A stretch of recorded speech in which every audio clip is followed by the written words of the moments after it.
está no ar. O podcast que vai mudar a sua mentalidade. Aqui temos insights, temos negócios, temos família, temos mentalidade.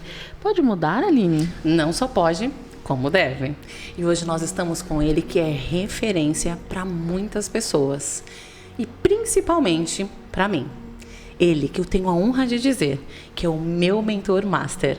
Muitas pessoas ficam me indagando, quem são os meus mentores? Eu sempre digo, eu tenho vários, mas eu tenho um que não se compara com ninguém. Esse eu posso chamar de mestre em muitos momentos. Ele que é mentor de diplomatas, pastores, líderes, grandes empresários. E já viajou muitos países levando a palavra de Deus e sendo canal de cura na vida de muitas pessoas. João Soares Firmino. Que honra ter você aqui com a gente. Olá, tudo bem? O prazer é todo meu. Alegria em estar aqui com vocês. Nós imaginamos que esteja sendo desafiador estar aqui conosco, mas nós estamos realmente muito honradas, né, Miriam? Muito, de verdade. Foi uma surpresa, inclusive, ter aceitado o convite. Ele que não aceita falar com ninguém. Exatamente. Se esconde de todo mundo, né? Em ocas e em grutas. Inclusive, eu não o divulgo por este lugar. Por cuidar de pessoas que estão em cargos muito altos. Ele se coloca nesse lugar de proteção.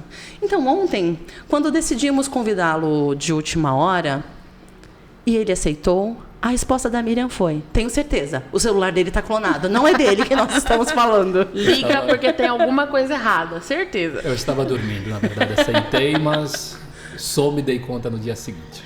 Uma coisa comum aqui nos bastidores foi dizer que grandes mentores têm essa dificuldade de exposição. Por que essa dificuldade? Por que essa necessidade de se esconder? Posso falar por mim também, mas agora é sobre você. Por que esse lugar de se esconder e não se expor enquanto grande mentor que você é? Na verdade, mentoria para mim entrou em um momento singular. Ou seja, eu sempre cuidei de pessoas, desde os 12 anos. Eu percebi aos 12 anos que eu tinha a capacidade de ler pessoas. Só de olhar para elas, eu sabia o que elas estavam vivendo, passando, sentindo. E acaba sendo natural para mim. Não é algo forçado, não é algo que... Eu não sou mentor porque um dia fui lá e resolvi ser. Eu sempre fui, na verdade. Exato. Então, é parte de mim. A partir do momento em que pessoas chegam à minha vida, e chegou um momento da minha vida que eu passei a ter que fazer algumas escolhas. Quem cuidar, quem não. Parece chato isso, mas é uma questão de tempo. Não podia cuidar de todos. Então, passei a cuidar daqueles que mais precisavam. O resultado é que as pessoas que precisam, nem sempre elas querem ser expostas. Na verdade, a grande maioria não quer ser exposta. Acaba que eu cuido de pessoas e não vejo mesmo necessidade de me expor. Porque é o que eu faço, é o que eu sempre fiz. Isso é maravilhoso. E nós compactuamos do mesmo entendimento.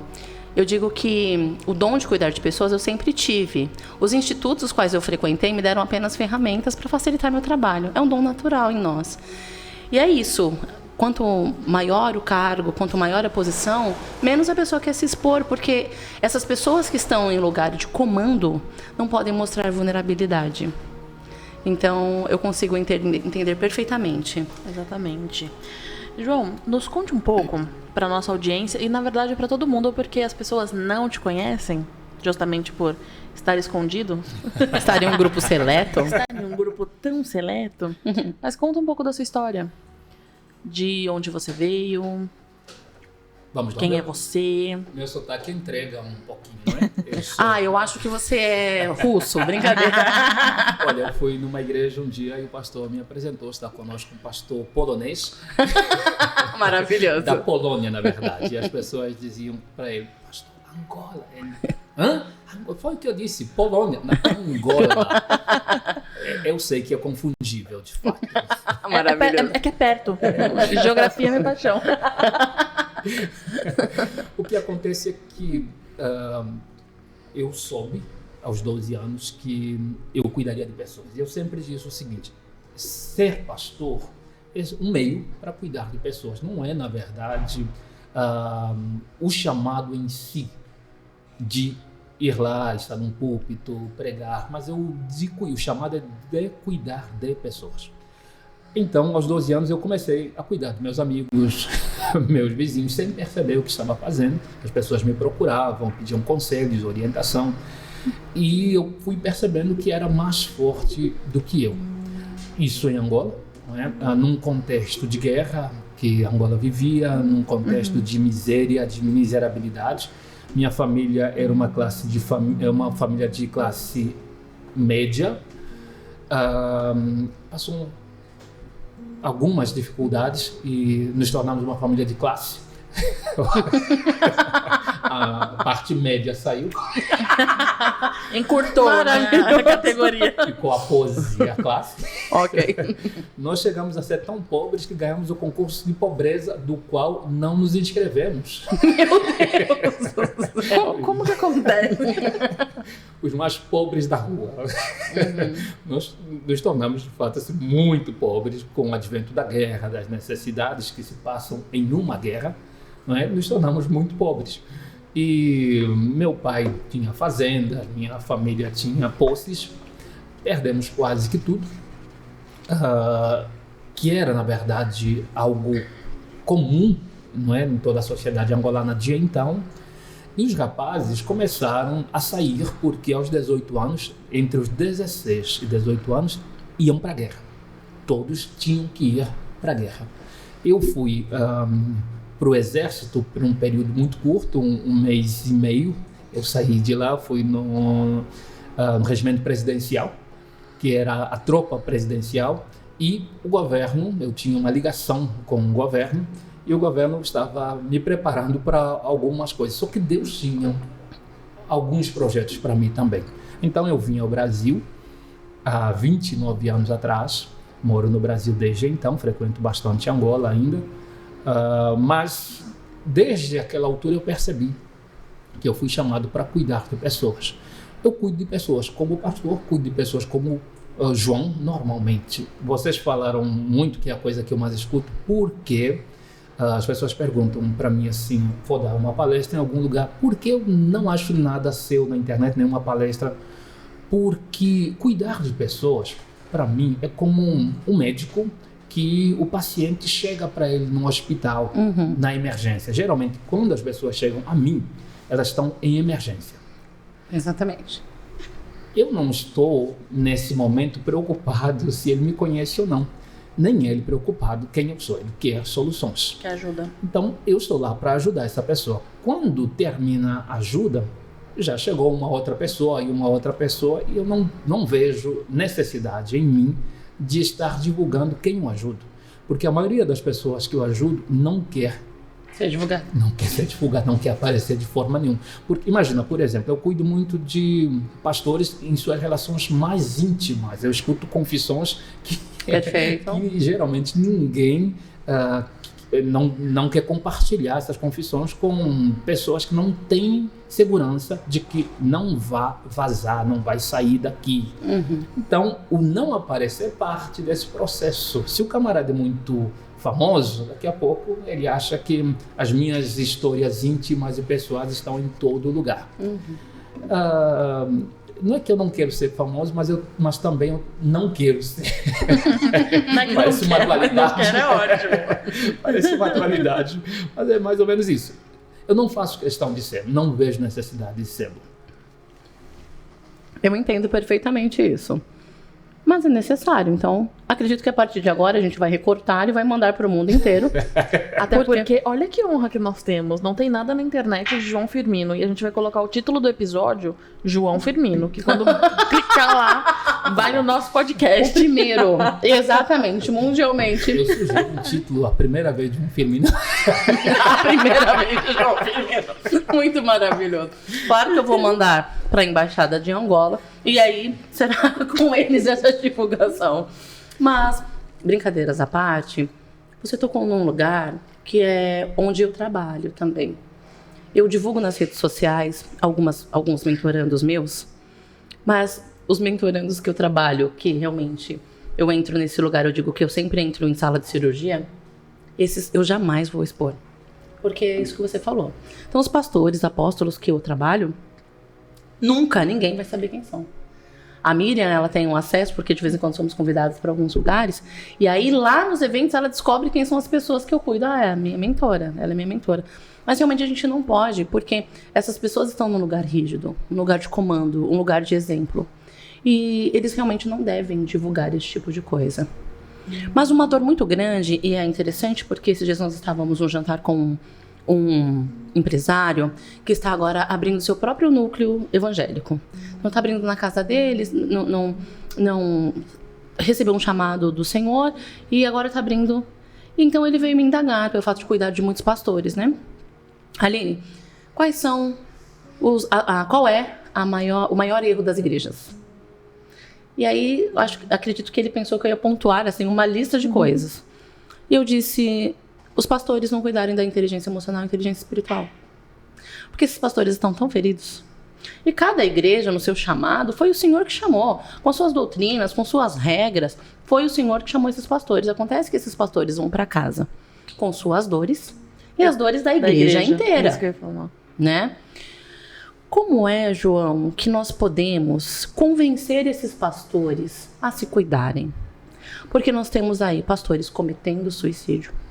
Nós temos igrejas sendo destruídas porque os pastores chegaram nos seus limites. E quando eles chegam no limite, a igreja morre, a igreja sofre. Um pastor sangrando em cima do púlpito mata uma igreja inteira. Como podemos começar a convencer esses pastores a estarem no lugar de sentar e serem cuidados? Você tocou num ponto singular. O que acontece é que, historicamente, na história da humanidade, você nunca teve uma pessoa cuidando de tanta gente. E se nós olharmos para a Bíblia, você vai perceber, por exemplo, Jetro, sogro de Moisés. Moisés não era só um líder religioso, ele também era o líder de uma nação. E mesmo assim, Jetro disse que ele não poderia estar à frente de toda a nação, de todo o povo. O que acontece é que nos últimos 30 anos, nós temos um pastor cuidando de 300, 400, 1.000, 2.000 pessoas. E ouvindo essas pessoas, eu não conheço uma pessoa que tenha estrutura emocional para ouvir tanta gente e sair ileso disso. Esse é um dos pontos. É que se ouve muita gente, se cuida de muita gente e você não tem uma equipe. Outro ponto é a confiança. É que muitas vezes as pessoas recorrem ao pastor titular, o líder, o presidente, porque aquela glamorização, não é? Eu fui cuidado pelo pastor tal. E todo mundo quer o mesmo líder cuidando. Ninguém tem estrutura para isso. Agora, respondendo diretamente à sua pergunta, por quê? É que todo mundo está ferido. É verdade. Somos humanos. É normal. E nós vivemos numa sociedade de uma interação feroz. Por quê?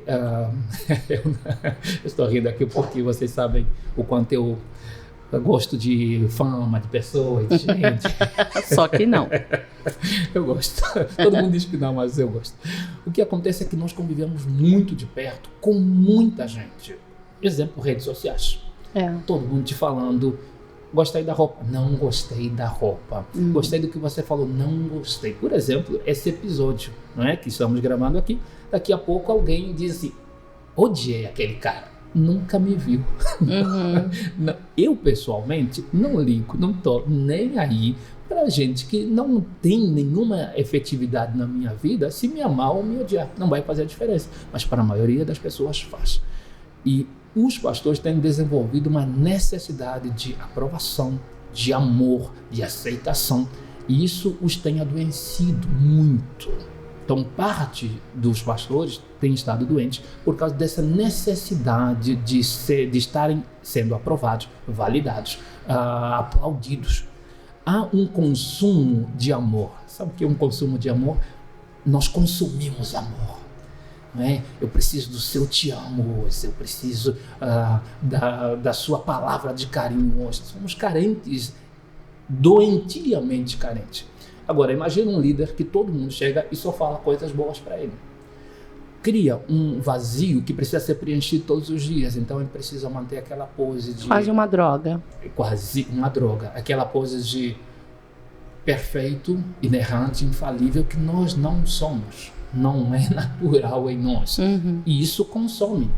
Quando os holofotes se apagam, ele chega no seu quarto, ele chega no seu lugar de intimidade, ele olha para si, ele sabe que ele não é aquilo. E ele sabe de suas necessidades, ele sabe de suas falhas, ele sabe de seus pecados, ele sabe dos seus erros. E é nessa hora que ele precisa de alguém. É nessa hora. E muitas das vezes, uma das coisas que eu vejo muito e vivo muito é de pastores que ligam para mim e falam assim: você pode vir conversar comigo, mas você vem pregar, né? E eu estou lá pregando, mas muitas vezes cuidando daquele pastor. Sim. Discretamente. Eu me assusto com isso. A pessoa está doente e não quer nem demonstrar que ela precisa. Para não parecer, o que a Aline falou da vulnerabilidade, né? Essas pessoas não querem se mostrar vulneráveis. Não querem se mostrar para os seus liderados. Na verdade, não é porque nós somos todos Se há alguém que se mostrou muito vulnerável, é Jesus. Mas eu acredito que, por exemplo, na posição de vocês como grandes mentores, vocês também não mostram essa face para os mentorados. Então, tem situações da vida particular e que ninguém nunca vai sonhar que vocês estão passando, por exemplo. Então, talvez seja... E nem devemos. Eu não acredito que nós devemos mostrar. Para quem que nós mostramos? Para os nossos mentores. Para isso que existem mentores. Porque líderes, eles têm que liderar. Você tocou num ponto que, para mim, é chave. Todos nós precisamos ter alguém a quem desaguar. Verdade. Onde desaguar, Isso, como chave. Rios que somos. É exatamente uma chave, bem como você falou, colocou. Tem que desaguar. Nós precisamos. O líder, se ele mostra vulnerabilidade para um subordinado, ou para um membro de uma igreja, ou para os funcionários, quem quer que seja, ele está ali mostrando o calcanhar de Aquiles. E aí o povo morre, não porque foi alvejado, porque viu o calcanhar de Aquiles do pastor. Então, meu Deus, ele tem um calcanhar de Aquiles, morri. Porque eu estou depositando nele. E aí tem o erro, depositar no homem. E aí não deixa o homem ser homem. Sim. Então, uma das coisas que eu falo quando eu abro sessão com o pastor é: pastor, preciso te dizer uma coisa, aqui não vai ser teologia, tá bom? Teologia o senhor vai ter muitas faculdades, muitos cursos. Aqui não. Aqui é inteligência emocional e inteligência espiritual. Outra coisa, aqui não tem julgamento. Porque o maior medo é eu falar, e se eu falar isto? E se eu falar que eu quis... Por exemplo, um bispo chegou em mim, numa sessão, eu atendia pessoalmente. E ele sentou e falou: Aline, ora por mim, ora por mim. E eu, em mentoria, falando assim, porque eu vou arrebentar a cara do meu obreiro. E eu, bispo, tá tudo bem, respira. O que foi que aconteceu? E dali tivemos insights que foi maravilhoso. Foi assim, revolucionário para a igreja inteira. O pastor, o bispo se curou, ele conseguiu se conectar com o obreiro dele. E aí, aplicamos ferramentas em todos os obreiros dele. Foi maravilhoso e incrível. Agora, se todo mundo soubesse que aquele bispo, com milhares de seguidores nas redes sociais, queria arrebentar o rosto do obreiro dele, pronto, tinha fechado a igreja. O bispo, sim, ele é humano. Sim. Mas ele chegou até você e desagou em você. Exatamente. E ele confiou que poderia ser ele, com todas as suas emoções, todas sem as julgamento, cargas emocionais que ele tinha naquele momento, sem julgamento. E essa é uma coisa que eu sempre falo quando eu vou cuidar de pessoas. Aqui, eu, você e Deus. Você pode ser a pessoa que você é. Eu não te julgo.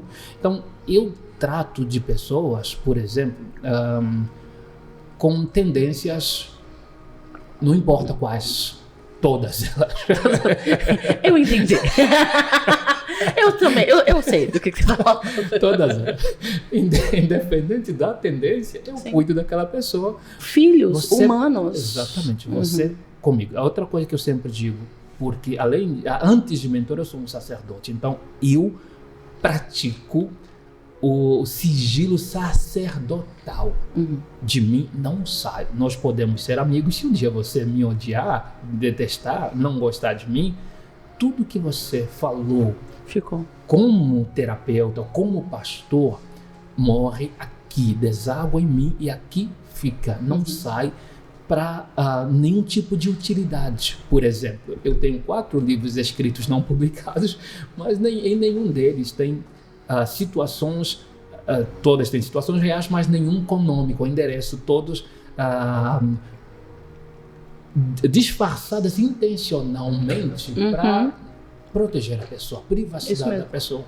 Porque muitas vezes, talvez uma pergunta que precisa ser feita é: por que tantos mentores e por que fora da igreja? Porque uma das coisas que fez a igreja brasileira crescer muito é que os pastores cuidavam das pessoas.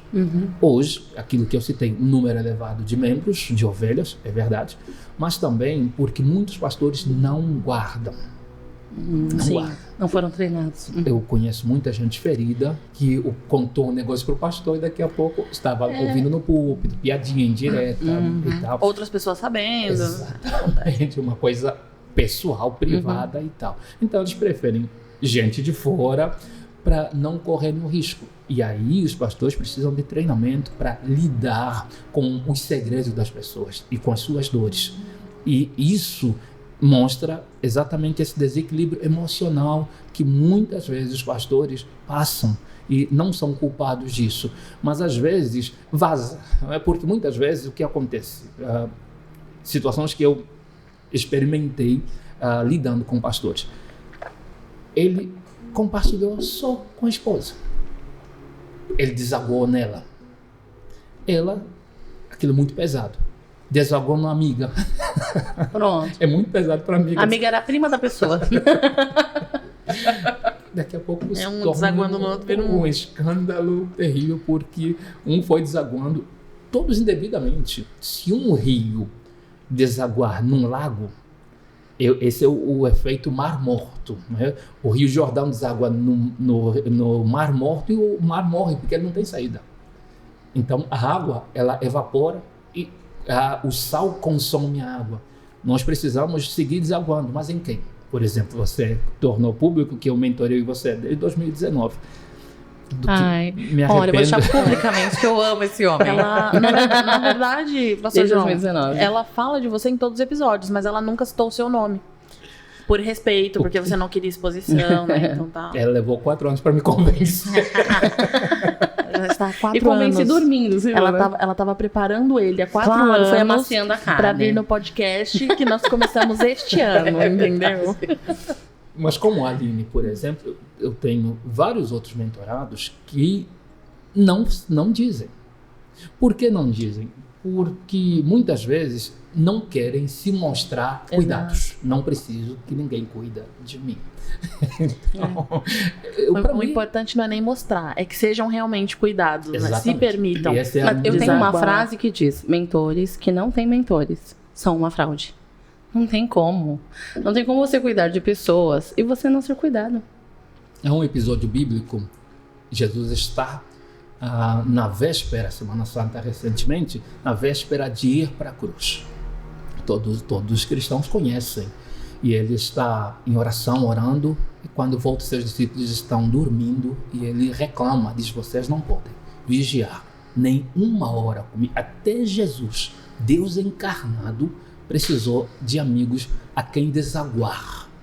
Não é? Ele descia, como você falou, curava o povo, fazia milagres, mas passava as madrugadas em oração e chorando com seus amigos. E ele termina o seu ministério dizendo: não vos chamarei mais de servos, mas de amigos. Porque todos nós precisamos ter alguém para dizer. Você não precisa nem que seja um mentor, mas um amigo confiável. Você precisa ter alguém a quem confiar as suas intimidades, sua pessoabilidade. Nós não temos estrutura para reter em nós. Verdade. Enquanto, como mentores, nós temos ferramentas para desconectar. Estava agora há pouco conversando com a Miriam no almoço, e aí eu estava falando sobre segunda-feira que eu comecei a atender 8 horas da manhã e fui terminar 22. Atendi 9 pessoas. Cada um num tema diferente. Um pastor, alguém da política, um empresário, e assim, e aí outro mentor. Cada pessoa de uma fonte diferente. Cada sessão que eu abri, eu estava desenvolvendo projetos totalmente diferentes. Só que quando termina a sessão, terminou. Eu tenho uma ferramenta para finalizar ali. Eu entro 1 hora, 1h30 com aquela pessoa, aplicando ferramenta, desenvolvendo aquela pessoa, desenvolvendo o projeto, desenvolvendo a igreja, desenvolvendo a empresa. Acabou? Acabou. Porque enquanto mentora, eu tenho as ferramentas. Você sofre pelas dores dos seus mentorandos? Não, eu resolvo elas. Eu não levo, mas os pastores não sabem isso. Os pastores não são treinados para isso. Você falou dores, que dores? Que mentorando? Eu nunca... Quando termina a sessão, nem sei quem são. Quem são? Eu tenho mentorando? Jamais. Nunca nem vi. Ouvi falar dele. Dá pra pôr o menininho lá, nunca nem vi. Tem que ter. Não é, Miriam? O mentor precisa saber a hora de desligar. Saiu da sessão, terminou. Agora, então, que se faz muitas sessões virtuais, no meu tempo... Era tudo face a face. Vai entregar a idade. No meu tempo. O pedido chegava pelo carteiro. Vamos fazer uma enquete. Qual a idade vocês acham que o pastor João tem? É um jovem moço. Sim, com certeza. Muito jovem. A pessoa ia, geralmente, eu atendi muito na igreja, muito em casa. O que acontecia? A pessoa saía, ela foi embora com os seus problemas. Levou-os todos, não deixou nenhum sequer. Sim. Não uma noite sequer. As noites que eu passei em claro, nunca em função das dores do outro. Mas acontecia, por exemplo, de Deus me revelar alguma coisa que a pessoa não me contou, ou que a pessoa nem quer conversar comigo. Aí sim eu perdi noites. Mas aquilo que a pessoa compartilhou, abriu, do qual estamos tratando, eu desligo, sigo em paz, tranquilamente, nunca nem vi aquela pessoa até a próxima sessão. Eu digo, pastor João, que eu dou uma roubadinha em relação aos outros mentores, né? Porque eu não trato só a igreja, eu trato muitos apóstolos, pastores, mas eu não trato só a igreja. E eu falo que como eu entro com o Espírito Santo, o Espírito Santo já me revela a exceção, já fica tudo mais fácil. Mas na segunda-feira, depois que eu terminei às 22 horas, então eu fui para a minha maior missão, ser mãe. E aí eu pensei, que delícia, agora eu vou tomar um banho e vou dormir. E o meu filho falou, mamãe, lembra que a gente vai assistir Sonic? E ele estava esperando ansioso, com certeza. E fui assistir Sonic. Claro que eu coloquei 1.5, tá, gente? Pra ser mais rápido. Acabar rapidinho. Mas nós temos as nossas questões, que é a nossa humanidade, as nossas necessidades pessoais, os nossos amigos, a necessidade de ser vulnerável. A primeira vez que eu fui vulnerável com a Miriam, que hoje é uma das minhas melhores amigas, eu acho que a Miriam deve ter bugado. O cérebro dela foi...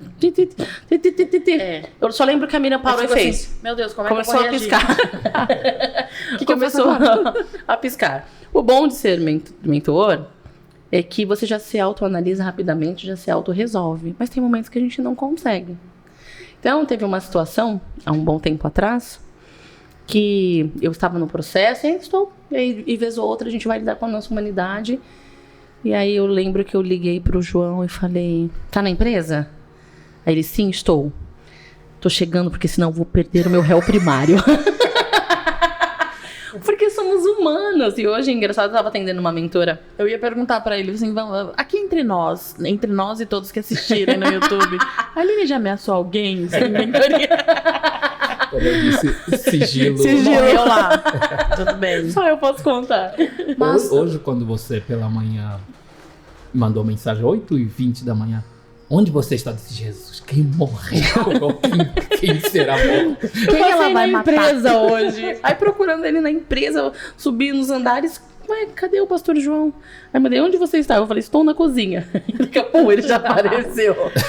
Mas ela te ama muito, João, porque eu ia passar lá ontem na Chapa Forte. Verdade. Aí eu falei assim, eu vou passar na Chapa Forte, quer ir dar um beijo na sua mãe? Ela falou assim, não vou, mas manda um beijo pro João. Não foi nem pra mãe. Foi pro João, não foi nem pra mãe. Viu, dona Cláudia? Aqueles que não sabem, eu trabalho com o pai, a mãe, os irmãos, as cunhadas da Aline. Com a família. Trouxe, agora é nosso irmão também. João, como então um pastor pode, porque nós temos nossas ferramentas, como um pastor pode desassociar? Como ele pode fazer para desligar? Porque para você é fácil. Para mim, eu aprendi. Quando você começou a cuidar de mim, aquela Aline estava em vias de morte. Eu aprendi, com o passar do tempo, os institutos quais frequentei, eu mudei. Mas quantos pastores podem estar nos assistindo agora que não têm o privilégio de ser mentorado por você? Que não têm o privilégio de receber uma mentoria de um bom profissional, né? Não necessariamente ser você, que eu acredito que a partir de agora a sua agenda vai bombar ainda mais. A questão é o seguinte, Miriam... Assim, tem espaço na sua agenda? Porque assim, como é só indicação, e indicação de alta patente... Exato. Ele não precisa divulgar. Mas, Miriam... Porque quando vem indicação é certeira. Deixa eu te contar uma coisa. Eu ainda sou resiliente. Eu falo, olha, vou tentar, vou buscar, vou ver se a minha equipe consegue te atender. Ele eu não quero atender. Não. Ele seleciona. Então, você que quer se candidatar, entra na fila, manda seu currículo e talvez você não vai ser aceito. Mas como a gente pode... responde a sua pergunta. Como podemos ensinar esses pastores que estão nos assistindo, pensando em suas dores agora? Como desligar? Como sair de uma sessão, de um atendimento com um membro da igreja, quem quer que seja... Desligar, não levar para casa, não perder a noite de sono. Como? Você respondeu, dizendo não. Eu, quando fiz seminário, uma frase que me marcou profundamente, é uma frase que meus professores, repetidamente, eu fui aluno interno, morei dentro do seminário por 4 anos, e é um Big Brother, sem câmeras, é maravilhoso. Infelizmente não existe mais, senão eu recomendava morar num seminário com mais 70 pessoas. Alguém chegar com um problema assim, pastor João, vai pro seminário. Olha, você fala daqui 4 anos. É o que eu fazia. Meu filho tem problema, seminário. Quando eu fiz seminário, meus professores, que eram americanos, eles diziam uma frase, americanos e brasileiros, aqui no Brasil, no sul do Brasil, eles diziam uma frase repetidas vezes: você precisa morrer pelo direito. O direito seu ser querido. Ser cristão é morrer por esse direito. Ser amado, morrer por esse direito. Como um pastor pode aprender a desligar? Ele precisa morrer pelo direito. Fez o seu melhor, o seu 100%, cuidando daquela pessoa, entrega para Deus. Não conseguiu efetivamente ajudar aquela pessoa, entrega para Deus. Uma frase que eu sempre dizia, as minhas ovelhas ficavam escandalizadíssimas quando eu pastoreava a igreja, coisa que não faço há alguns anos, eu dizia sempre para elas assim: não podemos salvar a todos. Isso é uma consciência que o pastor precisa ter. Nem Jesus salvou a todos. Tem um texto no livro de Lucas, eu acho, que Jesus estava indo para a cruz. Na semana que ele estava indo para a cruz, os gregos o procuraram e ele não os recebeu. E eu sempre fiquei revoltado, porque a oportunidade de pregar, de salvar os gregos, ele estava indo para a cruz. E tem alguns motivos teológicos que não cabem aqui, mas ele não os recebeu, isso é fato. Então, a outra coisa que nós pensamos é que Jesus recebia a todos. Quando você olha a história de Nicodemos, que vai procurar Jesus de madrugada, ok, mas quando você vê a história, por exemplo, de Zaqueu, que precisa subir numa árvore, vê que não é fácil chegar até Jesus. Não estou comparando os pastores a Jesus. O que eu estou dizendo é, você não pode, primeiro, cuidar de todos. Precisa criar um sistema para que todos sejam cuidados. Okay. Não pode ter um sem ser cuidado. Todos precisam ser cuidados. Mas você não pode cuidar de todos. Então, treine uma equipe, amplie o seu ministério de forma que todos venham ser cuidados, dê treinamento. Segundo, primeiro, abra mão dessa expectativa de que você vai solucionar o problema de todos. Dê o seu melhor, seu 100%, desliga. Segundo, treina uma equipe. Não cuide de todos. Você não tem estrutura, ninguém tem estrutura para cuidar de todos. Terceiro, precisa tratar consigo, com seu emocional, e aí entra então inteligência emocional. Se aquela situação está revisitando você, tem um sistema que eu chamo de sistema de verificação de vírus. Eu sou TI, então tudo vai e passa pela internet, pelo computador. Então o que acontece? O que por exemplo, o Windows, o que faz quando detecta um vírus? Ele vai buscar pasta a pasta, bit a bit, janela a janela, cada um dos programas de computador, aplicativo a aplicativo, procurando onde está o vírus. Se alguma coisa está te incomodando, faça essa visita dentro de si, revisite a sua alma. Por que isso está me incomodando? E identifique o problema. É aquilo que a psicologia chama de você pegar e redefinir, então, aquilo que você está vivendo, não é? Dê uma nova definição, não é? Essa dor, por que ela está me incomodando? Às vezes, eu, por exemplo, sofro muito com mancadas minhas. Talvez é por isso que eu não gosto de dar entrevista. Cara, não deveria ter falado isso. Pregando, não deveria ter falado isso. E aquilo fica me corroendo. E eu pego, ressignifico, dou um novo significado àquilo. Ou seja, bom, se errei, vou crescer com esse erro. Então, se aquilo está me incomodando, por que está me incomodando? E eu preciso desligar. Agora, se você não consegue desligar, você precisa de ajuda. Vai buscar ajuda profissional para desligar, porque ou você está na profissão errada, ou você está no ministério errado, ou você não tem o treinamento adequado para desligar. Precisa ser treinado até que desligue. Você precisa desligar. Isso é muito importante. É quase largar o osso. E é desafiador, é uma tortura para os pastores. Inclusive, falar sobre é desafiador também treinar a equipe. Mas o bônus de treinar uma equipe é que é exponencial, né? Você treina, exemplo, 10, dos 10 mais 10 viram 100 mil e por aí vai. Né? Então, ter uma equipe treinada é realmente muito importante. Eu fui pastor de, eu acho que 5 igrejas, entre co-pastorear e pastorear de fato. E um dia eu parei para fazer o levantamento quantas pessoas, através do meu ministério, são pastores hoje. Deu mais de 150. Muita gente. Eu sei que foram ao longo de 29 anos, mas muita gente. E eu parei, por que esse número é tão alto? Porque eu sempre me preocupei em treinar um. E quando você treina um, fica mais fácil treinar o segundo, o terceiro. Daqui a pouco você treina 100 e você nem percebeu que treinou, que preparou esses ministros. Então, começa de um. Começa por um. Perfeito. É isso. Começa e vai testando. Primeiro começa se treinando. Né? É importantíssimo. Vai se treinando. Acho que é o mais importante dessa cadeia, inclusive. Depois começa de um em um e vai se esforçando. Eu acredito mesmo que o pastor não deve ser acessado por todos. Precisa ter, assim... Uma hierarquia. Uma hierarquia. Né? Então, mas poxa, como assim o meu pastor? Então, assim... Amado, você está por causa do pastor ou está por causa do Senhor?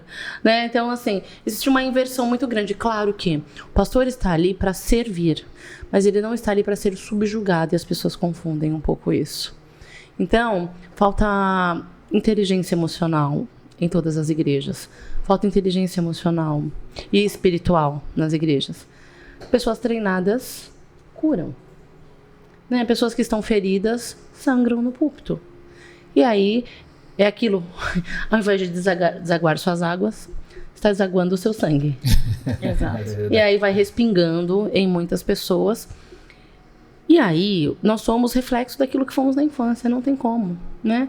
Os nossos bloqueios, os nossos traumas. Nossa, mas o Senhor cura. Sim, o Senhor cura. Mas tem muitas coisas que parece que ele deixou profissionais especializados.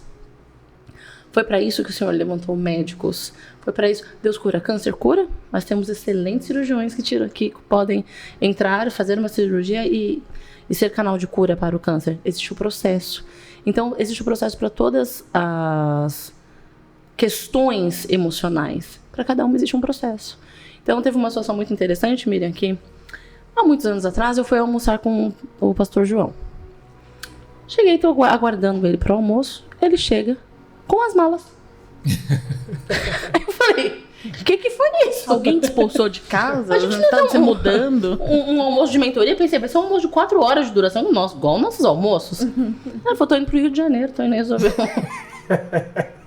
Então, deixa eu pontuar é nesse aqui. nível que o pastor... Porque quando ele fala assim, que ele é convidado para situações que realmente são extremamente delicadas, é nesse nível de pessoas que jamais serão expostas com situações absurdas, porque se tratam de seres humanos. Então, aquele dia, nós havíamos marcado esse almoço, estava tudo pronto.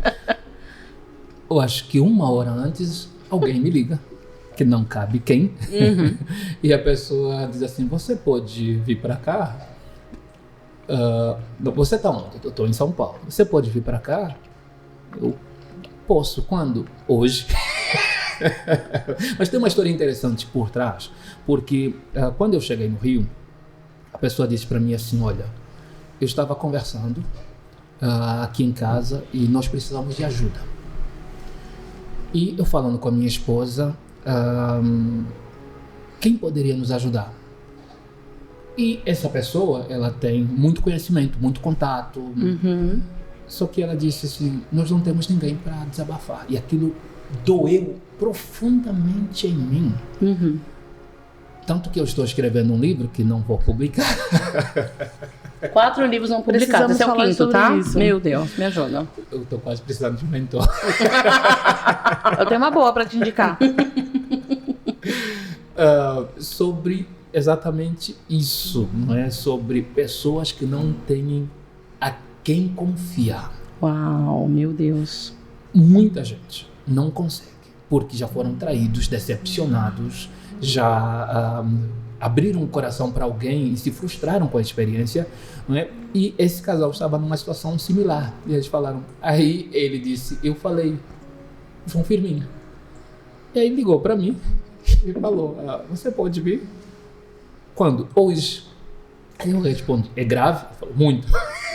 Então você faz o quê? Arruma as malas, almoça tranquilo e vai pro Rio. Então, mas esse é o motivo pelo qual eu evito aparecer. Por quê? Porque quando Evitava, nós vamos resolver esse problema. Evitar, exatamente. que eu espero que quem assista me entenda o porquê. Porque quando isso acontece, eu vou, porque é das malas, não tenho dia para voltar, eu não sei nem a gravidade da situação, então eu posso ficar um dia ou uma semana. A diferença entre a minha mentoria e a mentoria do João é que eu atendo online, o meu processo é de 3 meses. O João Mora lá. entra na casa da pessoa e ele fica lá 1 semana, 2, o que precisar.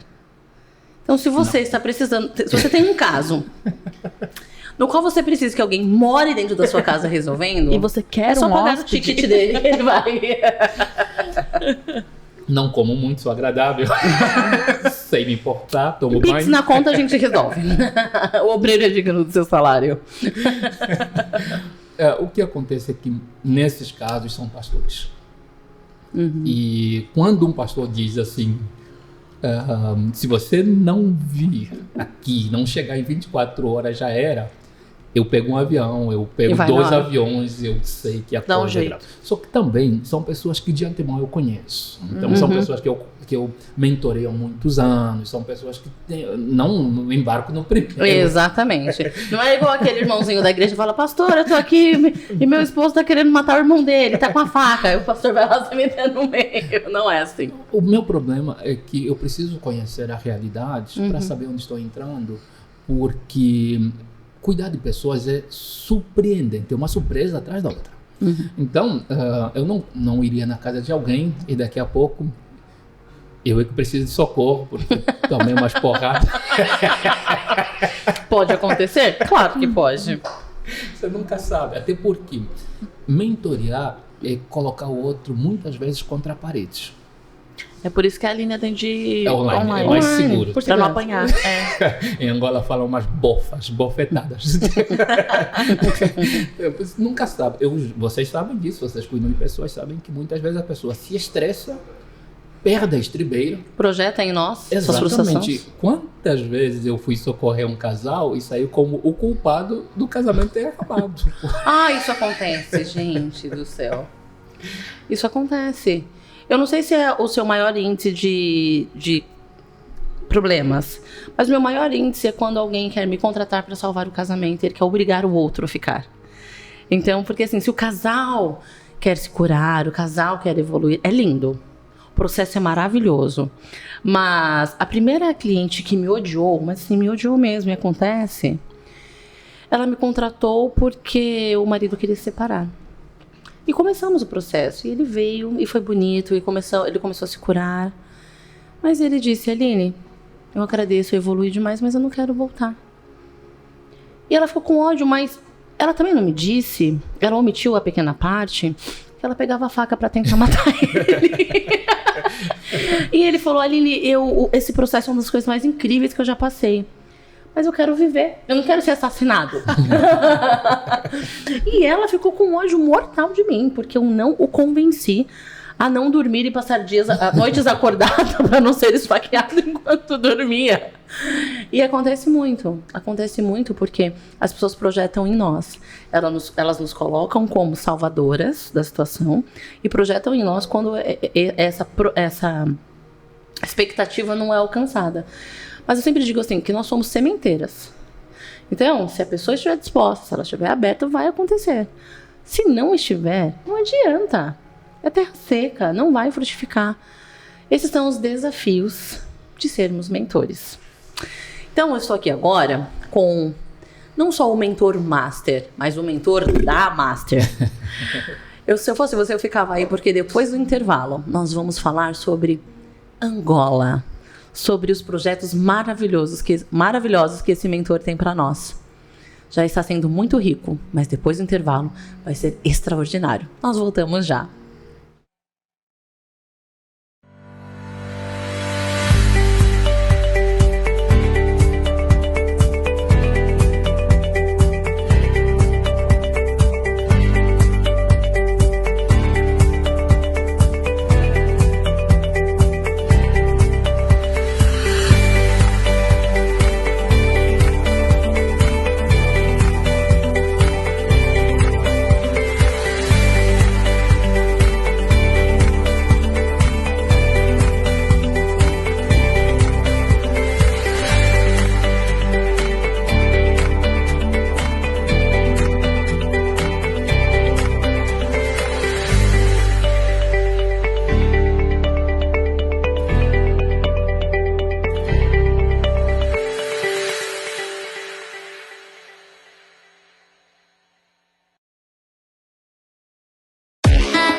Só quem tem mais de 11 anos de mercado e experiência dia após dia trabalhando por você, que é o nosso parceiro, pode trazer resultados para melhorar a sua marcenaria.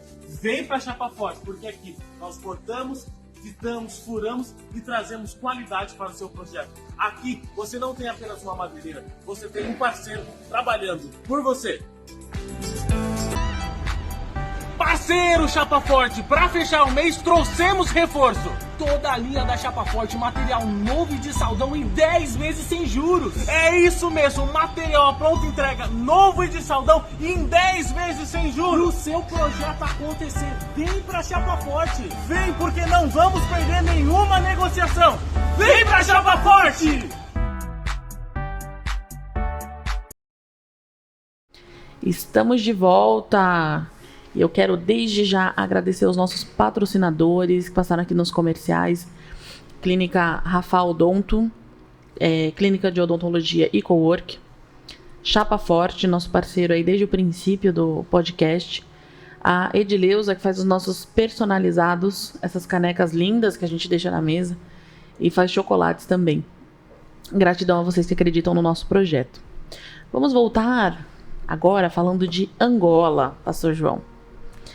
Nos conte para a nossa audiência sobre os nossos próximos... Se nós não estivermos já em Angola quando for ao ar o episódio, estaremos às vésperas de viajar.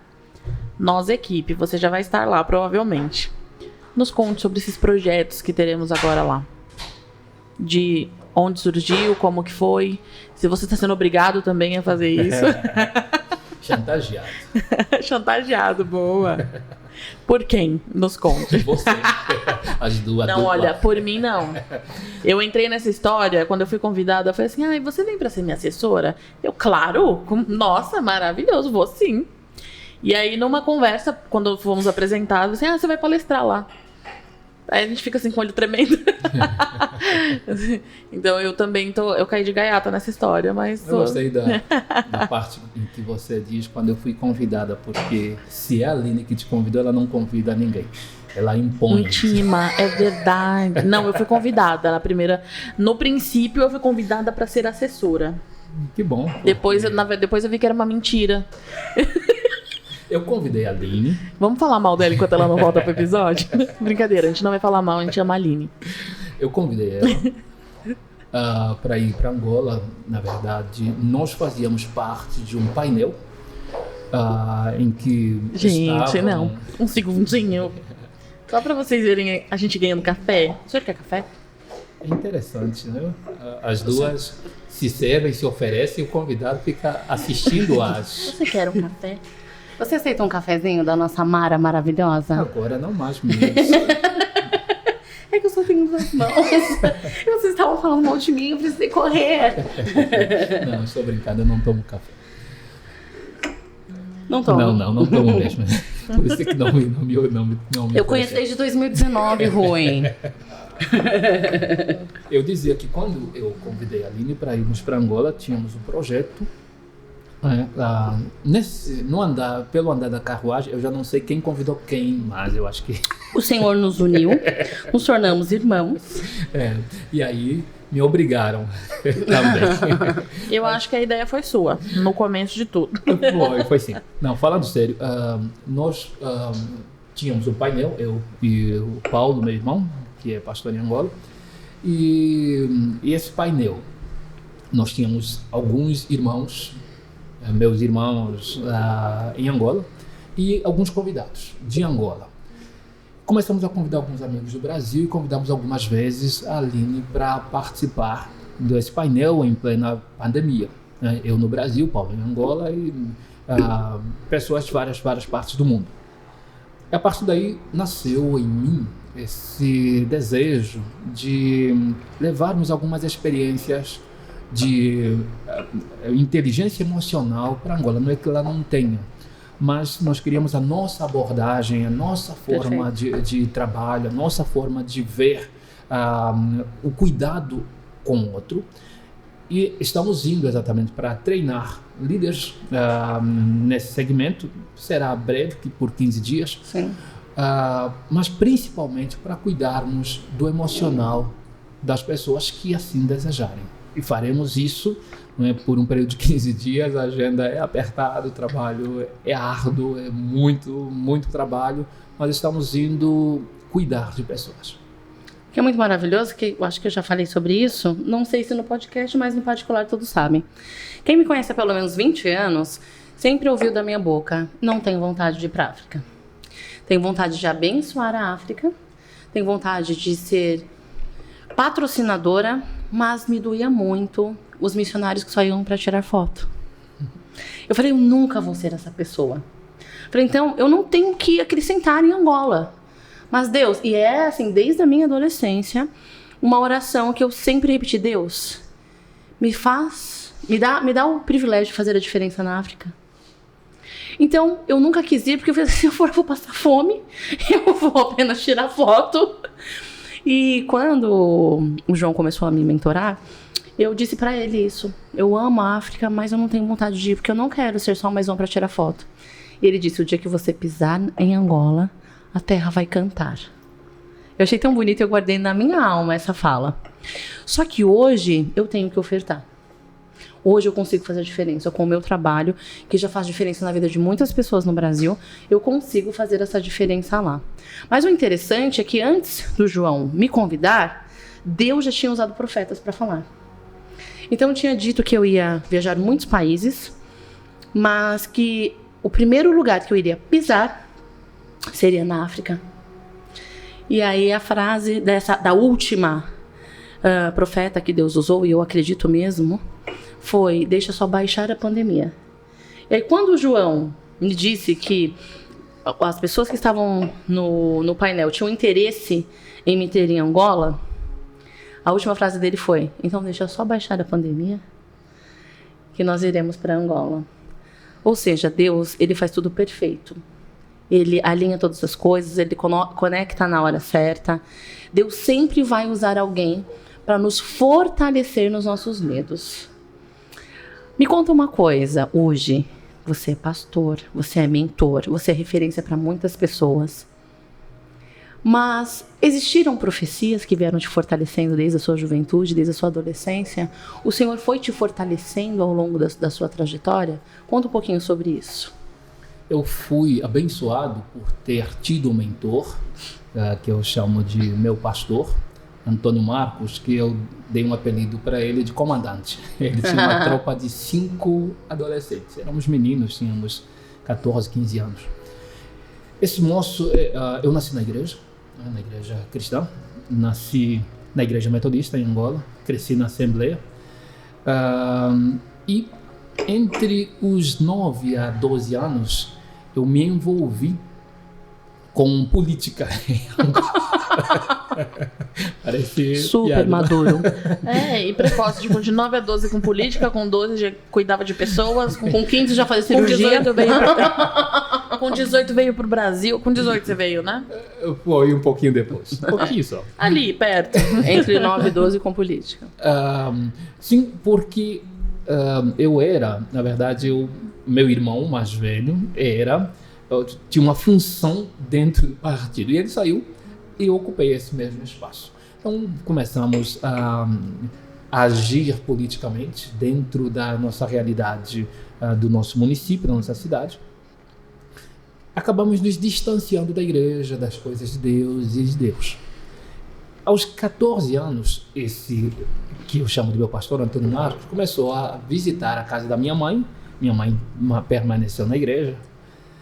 E todos os dias que ele chegava no portão, ele batia o portão e gritava assim: Irmã Beatriz, minha mãe, cadê os meus missionários?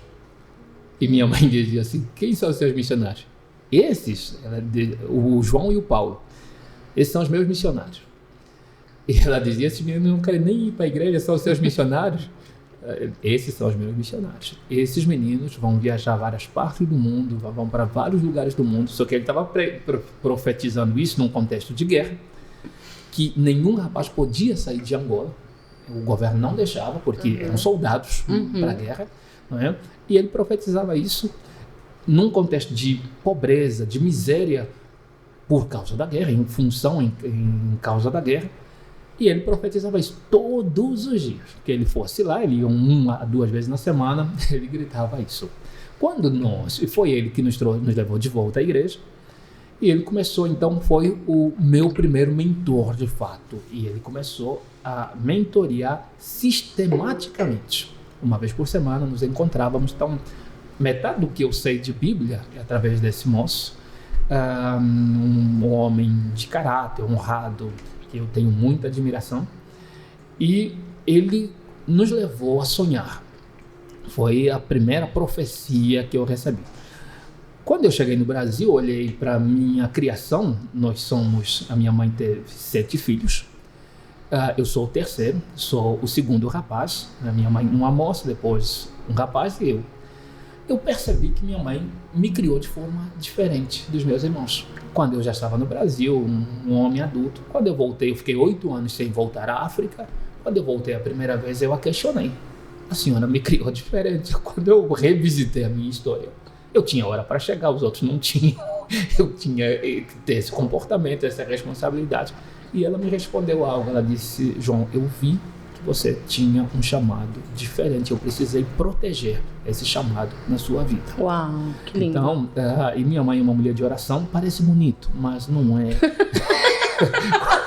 Quando você está passando, entendo. É bonito depois. Mas minha mãe é uma mulher de oração, que gosta de orar. O único problema da minha mãe é que ela não sabe terminar a oração. A oração dela não tem fim e não é piada. Ela gosta de orar de madrugada, 2 horas. Quando eu chego em Angola, eu durmo em todo lugar, menos na casa da minha mãe, que eu corro. Ela fala: eu nunca vi pastor que não gosta de orar. Eu falei: eu gosto de orar, não com a senhora. Não a noite inteira. Mas ela é uma mulher de oração, que sempre, tudo ela orou, nos ensinou a orar. Então, a vida toda eu fui sendo guiado por profecias, por profetas. E no Brasil, o tempo todo, eu lido com a profecia com uma naturalidade. Eu entendo o seguinte, que se é de Deus, vai cumprir. O que eu não faço, eu não mudo a rota. Se o Senhor tem uma palavra a meu respeito, eu vou me encaixar, irei me submeter, mas não desmonto o acampamento, porque o profeta disse que agora isso vai acontecer naturalmente com o Senhor guiando passo a passo. Que lindo isso, né? Porque eu não sou assim. Se o senhor falou, eu já vou desmontando rapidamente. E aí, às vezes, eu fico com a barraca na mão, com as roupas também, e Deus fala, então, não é agora. Calma. É daqui um ano. Eu conheço. E o João fala, calma, moça. Eu ultimamente também faço isso. Vamos fazer... Eu falei assim, tá bom, calma, vamos fazer um plano, vamos anotar, vamos ver o passo a passo, aí a gente vai fazer. Exato. Todo executor precisa de um analista. Por isso que a gente se dá bem. É por isso que a gente se completa. Quando eu era menino, Deus me disse, eu vou levar você a lugares que você nunca nem imaginou. E eu pensava, Nova York, Deus falava Santana de Parnaíba. A conhecer pessoas que você jamais imaginou. Deus, eu achei que fossem famosos. Aline, Senhor, sangue de Jesus tem poder. Sério, o Senhor disse pra mim, eu colocarei você diante de príncipes. Depois é que eu entendi que era mais espiritual do que... Ai, é que meu nome significa princesa de linhagem nobre. Poxa vida. Deve ser isso. Então a profecia não tá errada. Nós estamos indo fazer, elaborar e colocar em prática esse projeto, mas vamos falar um pouco sobre Angola. Quais são as maiores dores, além de inteligência emocional? Porque é bom que as pessoas saibam. As pessoas estão tão alienadas, como a gente falou no primeiro bloco, a respeito de amor, desesperadas por atenção no Instagram. Mas existem pessoas sofrendo, existem pessoas carentes, existem pessoas gritando. Os outros só não querem olhar. Quais são as maiores dores de Angola? Em 2007 eu estive em Angola com meu então pastor, que foi meu mentor por muitos anos também, ele não mora mais no Brasil. E nós tivemos uma experiência. Chegando lá, nós estávamos no púlpito, a igreja cantando e dançando. Ele olhou para mim e falou, João, eu não estou conseguindo adorar. Por quê? Ele disse, não consigo tirar os olhos do povo. O povo angolano é cativante. O que tem de melhor em Angola é a sua gente, o seu povo. E é um povo que passa por muita coisa, imagina, quase 500 anos de escravidão portuguesa. Angola foi colonizada pelos portugueses por quase 500 anos. Eles saíram de lá em 75. Uau. Final de 75, 74, na verdade. O povo, depois de 74, 75, viveu uma guerra fratricida, uma guerra civil, que terminou em 2002. E a partir de 2002 o povo começou a experimentar, então, ter uma experiência nova de prosperidade. Angola chegou a ser o segundo país que mais crescia no mundo, atrás apenas da China. Tinha mais guindastes em Angola do que em qualquer outro país do mundo, só com exceção da China, claro. De 2014 para cá, houve uma crise financeira, advinda de vários fatores, que trouxeram de volta pobreza, miséria, miserabilidade.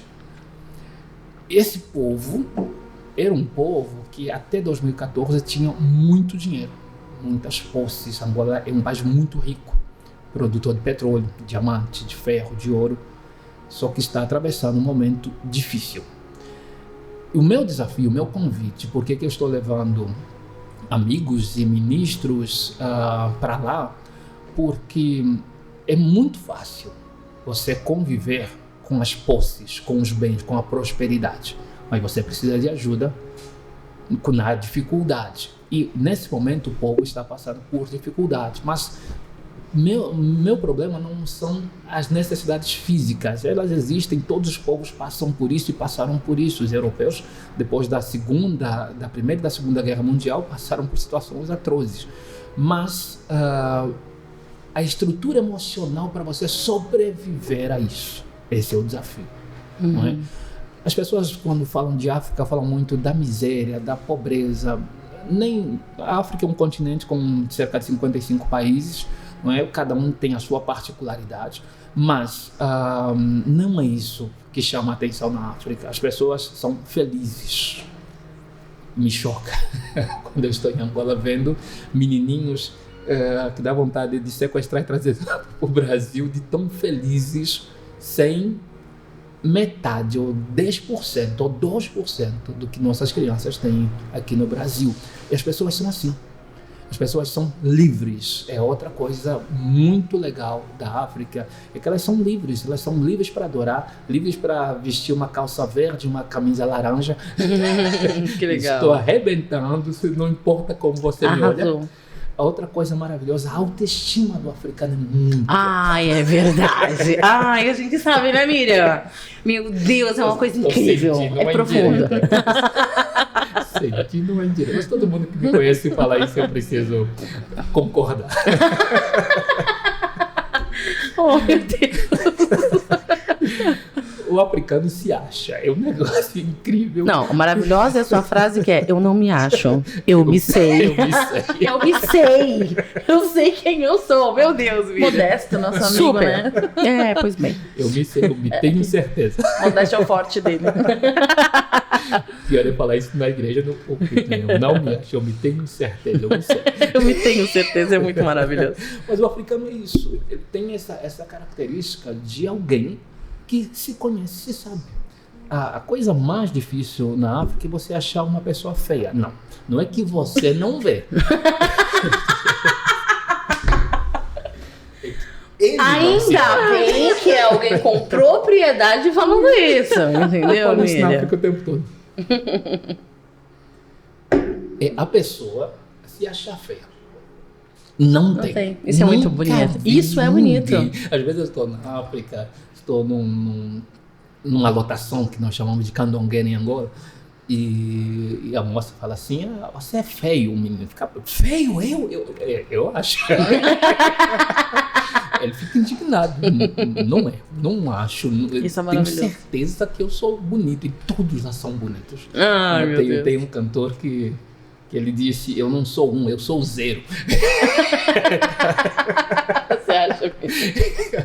Em Angola eles são assim, todos bonitos, perfeitos. Agora, independente da realidade econômica, da realidade socioeconômica, da realidade cultural, todos se acham lindos, perfeitos, maravilhosos. E me chama a atenção uma moça que muitas vezes mora numa casinha de chapa, sem banheiro, sem estrutura, sem uma divisão mínima de um cômodo. Mas quando ela vai à igreja, à rua, à festa, ao casamento, ela veste a sua melhor roupa Isso é lindo. e ela acha que está detonando. E ela está detonando. É impressionante. Aí tá mesmo. Eu ia dizer isso, e ela deve ela estar está mesmo. E ninguém a convence do contrário. Então, é um povo maravilhoso. Quem chega lá e só vê miséria, tem os olhos fechados para o que é valor, para o que é verdade. A Lindo. verdade é muito mais do que isso. É muito acima disso. Mas esse povo, nesse momento, precisa de ser abraçado, precisa ser amado, Perfeito. precisa ser ajudado a atravessar esse período difícil de sua história, de seu momento. E é o que nós vamos fazer. Nós estamos aqui para que isso aconteça, para que mais pessoas no Brasil se movimentem, mas não só em relação à África. É o fim dos tempos. Só que as pessoas vêm falando isso há muito tempo. Sim. Mas, de fato, é. E nós estamos no tempo que chegou e que nós devemos fazer alguma coisa. Não tem como, nós estamos falando sobre as pessoas carentes de amor, sobre esse amor diluído, né, que nós estamos tendo. Esse amor que acaba tão rápido, pessoas que desistem tão fácil. Alguém precisa ser a voz que clama no deserto de novo. E que sejamos nós. E que através de nós, através desse nosso amor por pessoas, porque foi isto que nos uniu, foi isso, as pessoas são convidadas a estar na mesa, mas é o caráter delas que as fazem permanecer. Então esse amor por cuidar de pessoas, esse lugar de se emocionar, a Miriam então que vem para o autodesenvolvimento e se apaixona junto comigo. Sim. E me vê chorando de felicidade de ver o impacto na vida das pessoas. E eu nunca vi o João chorar, porque ele não, isso não acontece. A gente acha que o João tem coração. Mas nós temos esse amor por pessoas, nós temos esse amor pela obra do Senhor, nós temos essa paixão por Cristo. Isso é uma coisa que realmente pulsa em nossas veias e exala dos nossos poros. Então, que através do nosso movimento, desse movimento de amor, desse movimento de entrega em relação ao ser humano, que através disso o Senhor venha nos proporcionar o impacto na vida de outras pessoas. Que as pessoas venham até nós e vejam essa verdade. Porque agora nós estamos nos levantando. Por exemplo, ao final desse episódio, claro que nós teremos o Instagram já do João Firmino. Porque nós vamos montar, não é, Miriam? Exatamente. Nós vamos montar Vamos. o Instagram oficial. Se Eu o não- Senhor eu está, não se tenho o Senhor redes está nos chamando para fora, se o Senhor está nos justificando para as pessoas, então que esse seja o tempo. Que o Senhor realmente use a nossa voz para impactar muitas vidas. Mas não é só o projeto que está indo para lá, porque nas nossas reuniões a gente já tem sentido que vai ser de grande impacto o que vamos fazer lá. Mas que no retorno nós possamos vir com a carta de Neemias. Que realmente a gente tem autorização, sabe? Do céu, que realmente pessoas venham até nós, que empresários sejam impactados pelo amor de Cristo e que se movimentem. E se alguém precisa se levantar, se Deus precisa enviar, que sejamos nós. Que sejamos nós. Pode ser que a gente venha se arrepender mais pra frente de ter. Quem que eu vou enviar? Envia a mim, Senhor. Pode ser que sim. Pode ser que em algum momento a gente venha a sentir o fardo, o peso de falar, de levantar e falar, Deus, eu tô aqui. Mas quando isso acontecer, nós teremos mentores. Quando isso acontecer, nós teremos o Espírito Santo. Quando isso acontecer, nós teremos uns aos outros. Sim. Nós teremos a nossa amizade, nossa irmandade. Porque eu já falei pro João, não largo. Esquece. Esses dias ele falava assim, olha Você como... não tem nem opção. Você Olha a entendeu, chantagem, né, Miriam, olha a chantagem. Eu estou aqui até não estar mais. É profundo. Aproveita.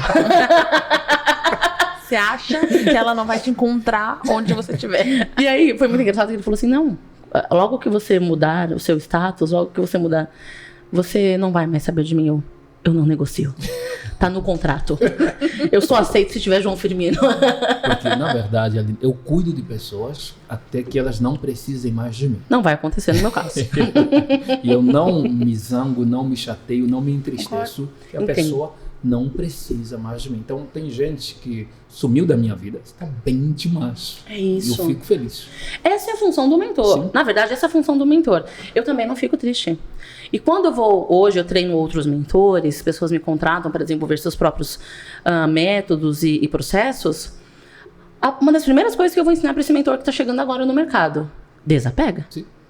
Você é amigo do seu mentorando. Seu mentorando não é seu amigo. Quando Ele é vai mentor? vir e ele vai embora.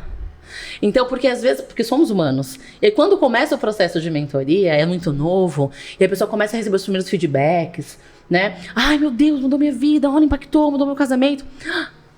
Aquela necessidade de amor, aquele vazio que o pastor tem, o mentor também é humano. Então, ele também tem essa necessidadezinha ali de reafirmação. Primeira coisa que eu digo, já desapega. Eu não tenho. Porque claro, mas você é o master dos masters, né? Então, mas esse mentorando, ele vai vir, vai se curar e ele vai. E essa é a função da mentoria.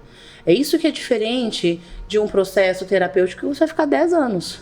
O mentor, ele vem pra rachar a cabeça, meter o louco e Literalmente. seguir em frente. E seguir em frente. Ó, tá pronto, tá curado, vai embora. Vai pra uma terapia. É necessário, muitas Sim. vezes, dependendo do caso do nosso cliente, é necessário acompanhamento de ambos. Mas o que vai ser feito em terapia não é feito em mentoria. Não adianta, são coisas diferentes. Então, o bom mentor, ele é mentor quando esse mentorando vem, se resolve e vai. Simples assim. Ou quando ele vem, se resolve e sobe de patamar. Aí precisa de novo. Aí sobe de patamar. Aí precisa de novo. Aí me contrata pra vida, né, Miriam? É. Mas é nesse sentido. Era isso que eu ia dizer. Aí Eu você preciso. vira amigo, aí você não precisa ir embora mais, entendeu? Miriam interesseira. Eu preciso ter cuidado porque, às vezes, o mentor é a única pessoa que escuta aquela pessoa.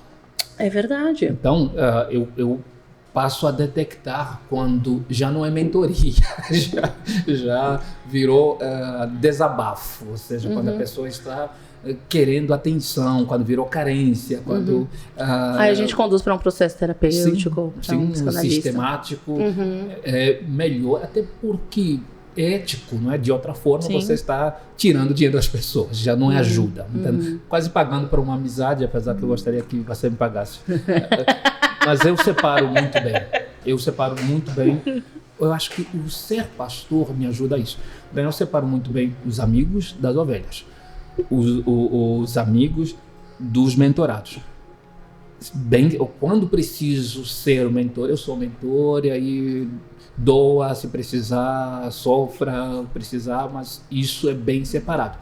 Agora, principalmente quando não há esse contato, essa proximidade, você percebe que o mentorado está usando você para desabafar ou para suprir suas carências, aí já não é profissional. Não faz sentido mais. Nenhum. Sim, cada mentoria tem um porquê. Sim. E no seu caso é começo, meio e fim. Alguns mentores têm esse processo mais longínquo. O meu processo é um tanto mais longínquo, desde que a pessoa queira evoluir. Uma pessoa que não quer evoluir, que realmente quer só me ter como amigo, então... É bom quando alguém paga minha hora só para conversar comigo, mas o objetivo mesmo é que a pessoa evolua. Isso é de extrema importância. Diga uma coisa, você acha que é necessário que pastores se tornem mentores ou não? Depende. É obrigatório? Não. Na verdade, o pastorado é uma posição a partir da qual outras funções e habilidades vão surgir ou não. Não há, Sim. por exemplo, eu acho que é muito moda. Está na moda.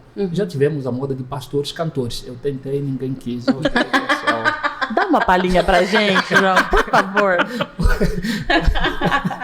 Vai viralizar. Ai, meu Deus, me deu vontade de chorar, nem sei porquê. Vai viralizar de... Vai virar meme. Talvez porque eu conheço essa parte. A maldade. Vai ficar feio. Mas era moda. Já tivemos a moda do pastor evangelista, avivalista, mestre. Ou seja, quando está bombando, entendeu? Todo mundo quer ser. Mas nem sempre você é vocacionado para isso. Exato. Então, Eu gostaria de chegar aí mesmo. Alguns não têm habilidades. Eu conheço pastores que são Concordo. ótimos administradores. Não têm a mínima paciência para ouvir ninguém. Não deixam de ser pastores. Sim, e para isso é importante ter uma equipe treinada. Exatamente. E nas grandes igrejas hoje, os líderes nem são grandes mentores. Nem têm a capacidade ou a vocação, talvez, não a capacidade, a vocação, a habilidade nata de cuidar de pessoas, de ouvir pessoas, até porque ele tem muita coisa na cabeça, muita gente tem cheio da paciência dele, não tem nem paciência para isso. Mas às vezes você tem um pastor com um coração voltado para ouvir pessoas e consegue fazer isso com uma leveza. Então, aí você tem esse mentor. Não precisa ser o pastor titular, o pastor à frente da igreja. E se ele não tem essa vocação, então forme uma equipe que possa cuidar de sua igreja, do seu povo. Perfeito. Voltando um pouco a Angola, sobre as pessoas que querem patrocinar, além de entrar em contato conosco nas redes sociais sobre como podem nos ajudar a ajudar Angola, além disso, as pessoas ficam muito curiosas a respeito das coisas que acontecem. Algumas coisas assustam. Como as pessoas podem, daqui do Brasil, não necessariamente indo até lá, ajudar Angola? Além dos projetos, existe um meio de patrocinar? Existe um meio de alcançar as missões através de você em Angola? Olha, é delicado. Porque as pessoas ouvem muito isso. Ajude a África, ajude a Ásia. Sim, tem comerciais que são mesmo. É o mesmo a criança é um bebê, mas essa criança já é avô e tá o mesmo comercial. Sim. Parece aquela história da igreja, me parece ser no Egito, que está cercada de islâmicos e vão botar fogo. Tem uns 5 anos. Aqueles islâmicos não botam fogo. Não... Meu Deus. A última vez que mandaram, eu falei, irmã. Esses vídeos são terríveis. E as pessoas acreditam, elas caem nisso, né? Eu disse, irmã, eles estão ali, eu acho que guardando a igreja, porque não botam fogo nunca. Sim. As pessoas se cansam E com razão, principalmente você falando de dinheiro, não é? As pessoas, o seu suado dinheiro não é uma coisa qualquer. Então é preciso pontuar algumas coisas. Primeiro, nós estamos indo à África, todos nós, pagando do nosso bolso. Verdade. 100% da passagem. Nós estamos custeando a nossa hospedagem e nossa alimentação. Estamos fazendo missão. Exatamente. Não estamos indo para tirar nada do povo, nós estamos doando. Os nossos atendimentos lá são todos gratuitos. Estamos nos oferecendo. Sim. E estamos nos dispondo, não só a igreja, a sociedade, temos alguns eventos fora da igreja, que são metade dos nossos eventos. Verdade. E estamos servindo. Então, se você que está nos ouvindo quiser de alguma forma fazer parte, pode nos ajudar. Nesse momento a nossa equipe é reduzida, está fechada, mas projetamos fazer isso no mínimo uma vez por ano.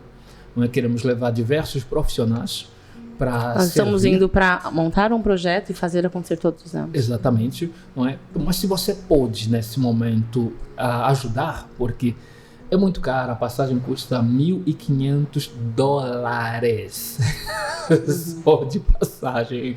Atualmente Angola é o lugar mais caro para se viajar do mundo, literalmente. Tem uma intenção nesse valor tão alto? Me conta. Na verdade é uma forma de triagem, de filtro. De realmente, não é qualquer pessoa que consegue entrar. Me fala um pouquinho sobre ser tão fechado assim. Atualmente, desde o final do ano passado, Angola se abriu para 100 países, inclusive o Brasil. Você não precisa mais de visto para entrar em Angola. Sim. Mas precisa ter grana.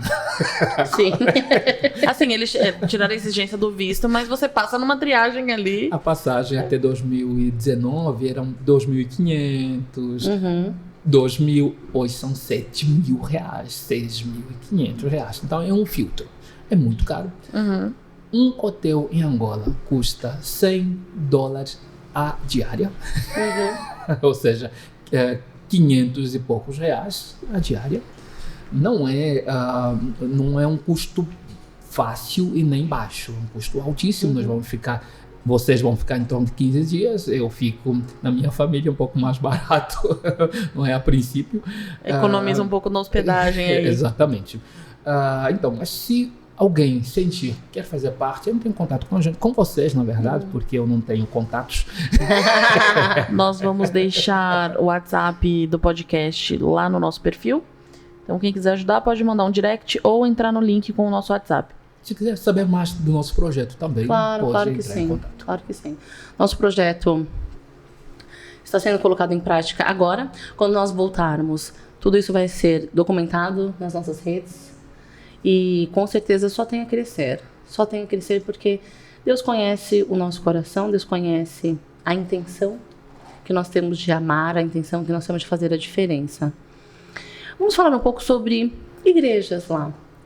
As pessoas têm muito medo dessas questões de magias, Vem muitos vídeos curtos, que agora é o que mais se consome vídeo curto, mas não fala de onde, como, quem, que tribo, mas vem muitos vídeos com contexto de magia. E aqui nos bastidores foi falado um pouco sobre isso.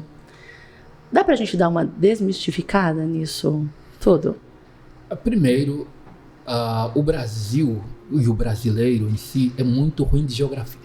Então você fala de um vídeo na África, são pelo menos 55 países onde. Não é mesmo? Então você está falando de uma realidade. Angola tem 42 línguas oficiais. Línguas oficiais, não são dialetos. Fora os dialetos. Em Angola. Que é um país da África, galera. Línguas nativas. A língua oficial mesmo é o português, mas se fala muito inglês e muito francês. E aí você tem as línguas nativas, línguas mesmo, são 42 línguas nativas, como língua oficial o português. Então, às vezes me chega um vídeo, fala, isso aqui é em Angola, eu vejo no Níger, que não tem absolutamente nada a ver. Ali do lado, é mais perto que a Polônia. Mas pelo menos se parece, né? Então, é preciso identificar onde. E segundo, é preciso identificar o que é. Então, as pessoas falam muito, por exemplo, que foi antes nos bastidores nós estamos conversando sobre isso, É verdade, tem bruxos que voam. Olha, o que eu digo é o seguinte: nunca se viu um vídeo, não é que não existe magia, feitiçaria, existe, Sim. é indiscutível isso. Agora, a maioria das coisas que se propagam e se propalam por aqui tem mais a ver com achismos, factoides do que fatos. Não, fatos você não tem. Por exemplo, eu sempre ouvi em Angola, sempre que estou em Angola, caiu uma bruxa. Nunca ninguém viu em voo, só vê caindo. Caiu em cima desse telhado. E nunca, nós angolanos temos uma coisa que eu acho que o brasileiro também tem. A história começa assim: meu tio ouviu do amigo que aconteceu. Essa é a primeira vez que eu conto a história. O cunhado do primo do amigo do não sei quem. Em Angola, rapidamente, eu vi. Ou seja, então é muito normal você ouvir assim, eu vi. Só que é aquilo que a psicologia chama de consciente coletivo. Né? Todo mundo ouviu. Chega uma hora que eu vivi. Já não eu vi, eu vivi. Então, essas são histórias que a igreja não reconhece porque nunca viu provas. Ok. Nós não temos dificuldade em Angola de assumir o que de fato existe. Mas isso é algo que ninguém provou minimamente. Agora, existe feitiço? Existe. Só que diferente do que se pensa no Brasil, feitiço lá não é uma religião. Por exemplo, o candomblé no Brasil é uma religião. Sim. Em Angola não há candomblé. Porque é uma religião nascida no Brasil a partir dos negros. Nunca me convido para nada, eu me convidaria para discutirmos isso. Eu sou sociólogo e uma das áreas de atuação. Então, o que acontece é o seguinte: no Brasil se fala algumas coisas engraçadas. Por exemplo, se fala os escravos quando chegaram. Não existem os escravos quando chegaram. Os negros quando chegaram aqui, arrancados de sua terra. Não existem os escravos. As pessoas falam assim, eu sou descendente de escravo. Eu nunca vi escravo da luz. Aliás, nem sei o que é um escravo. Pessoas escravizadas. Não é? Os negros quando chegaram no Brasil. E eu acho essa colocação, os escravos, muito estranha. Não é? Porque ninguém é o escravo, a pessoa. Já vi brancos, negros, nunca vi nenhuma cor escrava. Então, o que acontece? Os negros, quando chegaram, eles vieram de várias partes da África. Sim. E eles nem se conheciam, nem falavam a mesma língua. É por isso que todo mundo aqui fala português. Porque não deu para conservar, porque o camarada ele não conversava nem com o outro. Uau! Não é? Eram diversas partes. Porque só mesmo que vieram de Angola, e a maioria dos escravos, das pessoas escravizadas, que vieram escravizadas ao Brasil, saíram de Angola. Só que nós falamos 42 línguas. Só em Angola, imagina no restante. Então, não conversávamos, não tínhamos como. Aí o que acontece? Os negros que chegaram, eles criaram uma nova religião.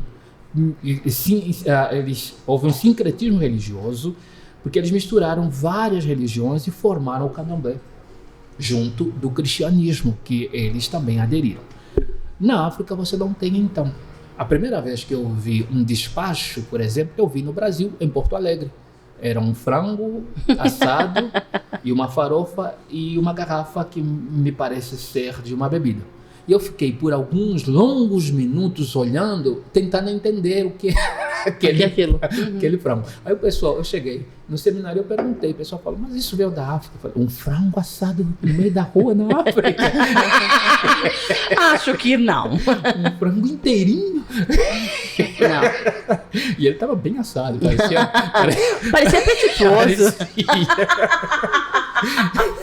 E eu falo, não, isso vem da África. Eu falo, da África não vem, da África nós comemos o frango. Nunca oferecemos, a gente nem vê o frango naquela altura de guerra. Aqui no Brasil gera um mega de um temor, né? Sim. A minha mãe conta uma história que ela era adolescente e ela estava passando na rua e tinha ali uma obra de macumbaria com a foto e o nome de um casal que ela conhecia. E ela tá repreendido, quebrou, jogou a vela fora, quebrou as coisas, jogou fora, né? E aí já repreendeu tudo, pegou aquilo e foi até a esposa. fulana, você não acredita. Eu acabei de encontrar uma obra de macumbaria pra você no seu casamento. Destruí tudo, já orei. Foi a gente que fez. E o próprio casal que tinha feito aquela obra. As pessoas levam muito a sério. Ainda? Estão juntos até hoje, acredita? Porque eu pensei E olha que a sua minha mãe já é uma jovem o vovó. o casamento. Mas pode ter certeza que não foi aquela obra que foi realmente a força do casal de estar juntos. As pessoas levam muito a sério isso. O ser humano, ele tem necessidade de acreditar em algo. Ele tem a necessidade desse respaldo. Ele tem sede de Deus, mas ele procura em diversos lugares. E isso é uma coisa que a gente precisa olhar, zelar e atuar. Então, para falar de Angola um pouco mais, por exemplo, Luanda, 80% das pessoas se denominam cristãos,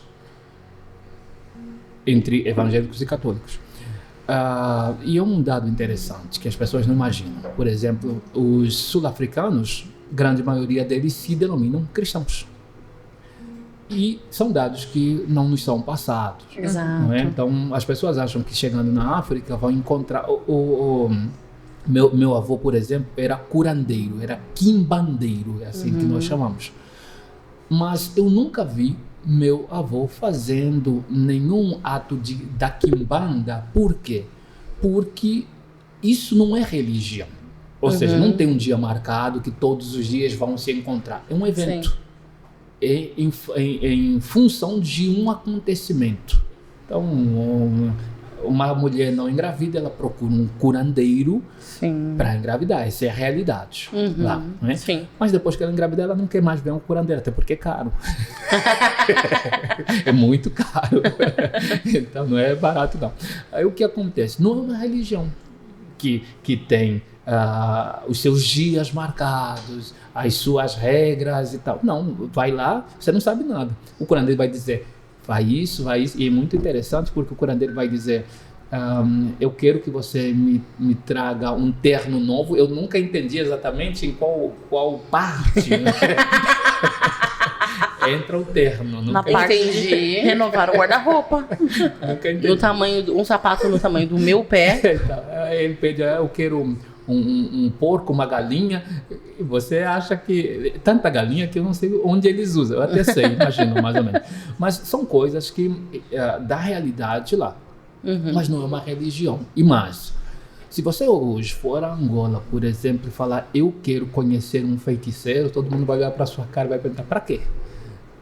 Você não vai ter facilidade em achar, porque sempre foi oculto, sempre foi escondido, sempre foi reservado, nunca foi público. Você não chega na África para encontrar. Diferente das pessoas aqui no Brasil. E aqui tem no poste, né? Traga o pessoal amado em 7 dias. 7 dias. Amarração pro amor.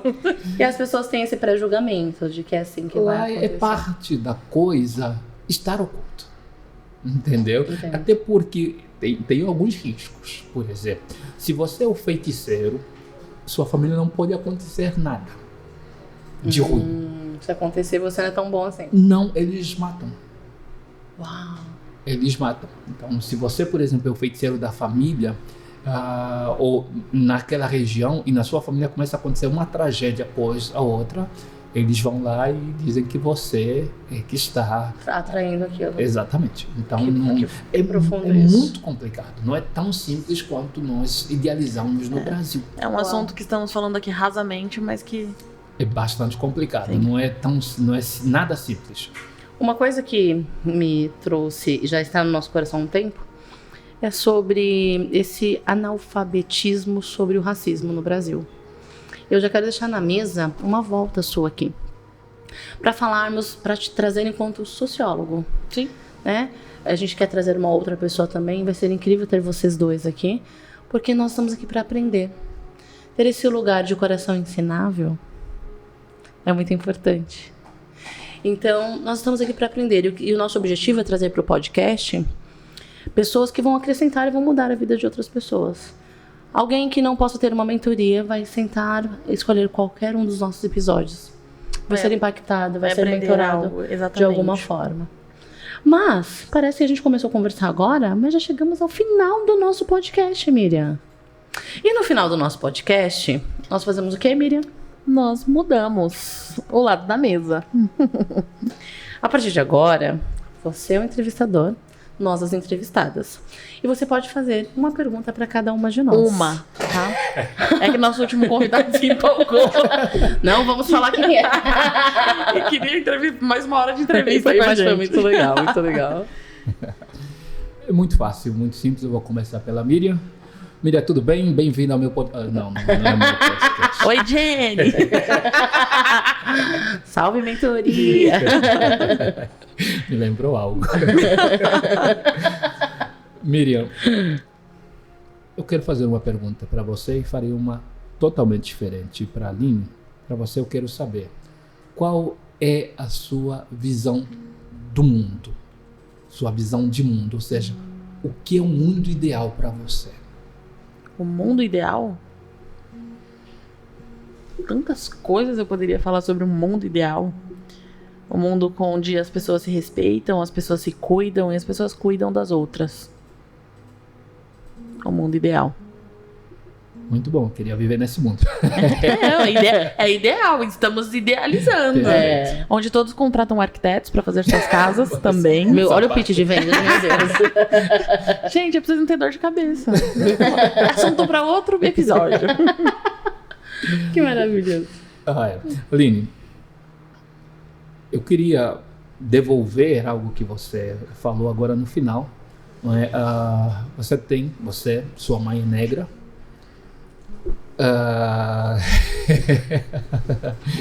No Brasil todo mundo é negro, direto ou indiretamente.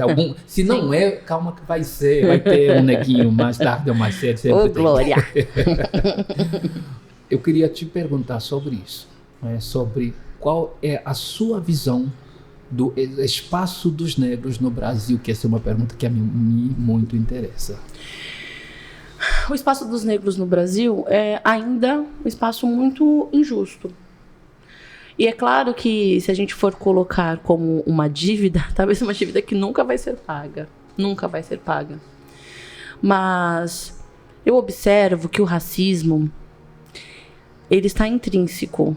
E aí as pessoas se julgam super evoluídas. Mas está numa brincadeira, está num posicionamento, está numa risada que eu compactuo e eu nem percebo que eu estou fazendo isso.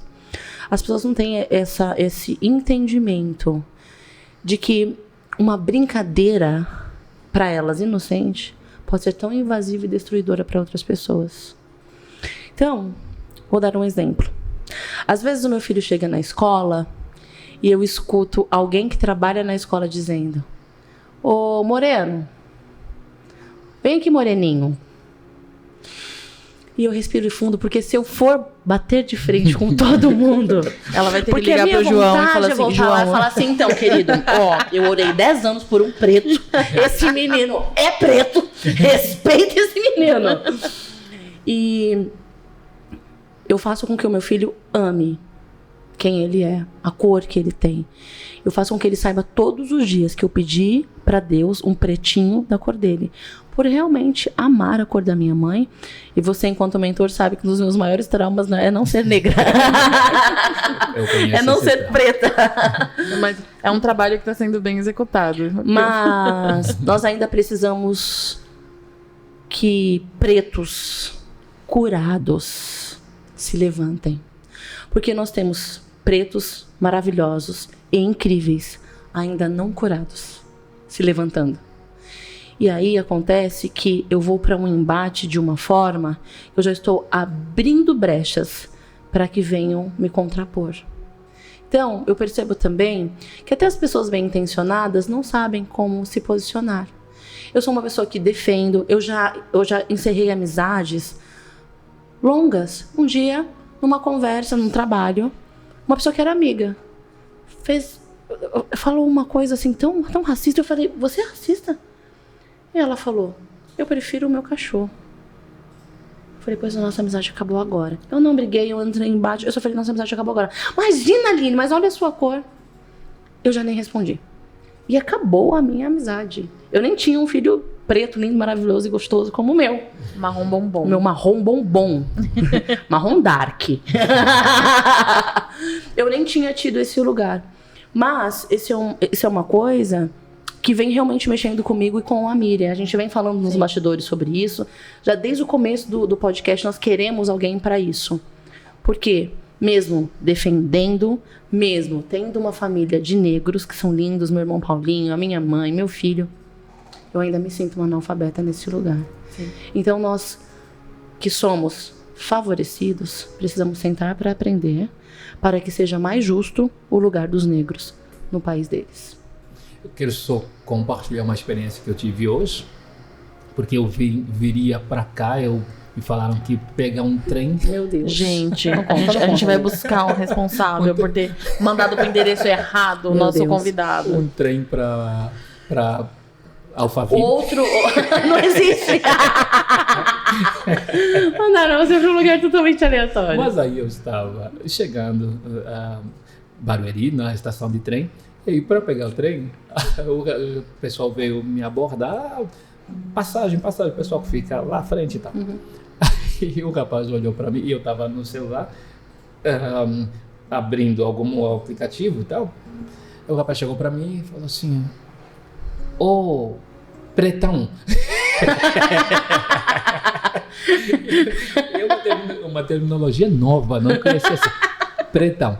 Eu gostei. Eu tinha certeza sobre isso. Eu gostei muito da denominação. Eu olhei assim, meus olhos brilharam, olhei de volta pro bolso, sorri. Eu fico feliz. Porque no Brasil, empurram isso dentro da gente. Uma indução de que se você se assumir negro, preto, pretão, é feio, é ofensivo. Não, pelo contrário. Eu costumo dizer que eu sou nego preto. E tá tudo bem. Vocês vão à África e vocês vão descobrir um povo que se ama da ponta do cabelo à planta do pé, apaixonadamente. Nada é ruim, tudo é maravilhoso. Aí sim, agora eu me convido para discutir isso, que é uma coisa que eu amo e que eu acho que a sociedade precisa bastante. Precisa mesmo. E o meu filho, que não nasceu em Angola, herdou isso. Ele vai tomar banho sem roupa, e aí ele para na frente do espelho e fala: mãe, eu sou um gato, né? Mãe, eu sou lindo. E ele finaliza dizendo: olha o meu bumbum. E eu que sempre sonhei em ser pretona, falo: poxa, filho, eu queria tanto ser sua cor. Ele fala: mãe, você é baunilha. E nessa dor nós encerramos esse que foi um dos episódios mais gostosos e com certeza tocou a minha alma. Pastores, vocês merecem e devem se colocar vulneráveis para as pessoas certas. O jugo é suave e o fardo é leve. Nós estamos aqui em missão. O nosso general é Cristo. E nós estamos nos candidatando a ainda mais fazer a diferença na vida de pessoas. Se esse episódio tocou em você de alguma forma, te sugiro, se inscreva em uma mentoria. Pode mandar no Insta do Pode Mudar, se você é um pastor e quer um mentor que seja extremamente qualificado dentro e fora do Brasil para cuidar de você e da sua família. João Firmino é um nome. Sou eu? Exatamente. Pode mandar no nosso podcast, no nosso direct, porque nós vamos te encaminhar para a mentoria deste homem maravilhoso que esteve aqui conosco, nos honrando e nos enchendo de graça. Não é, Miriam? Sim. Foi maravilhoso tê-lo aqui. Nós agradecemos de coração a sua presença e é só o começo da nossa jornada. Um grande beijo para vocês e nós nos vemos na semana que vem. Até breve.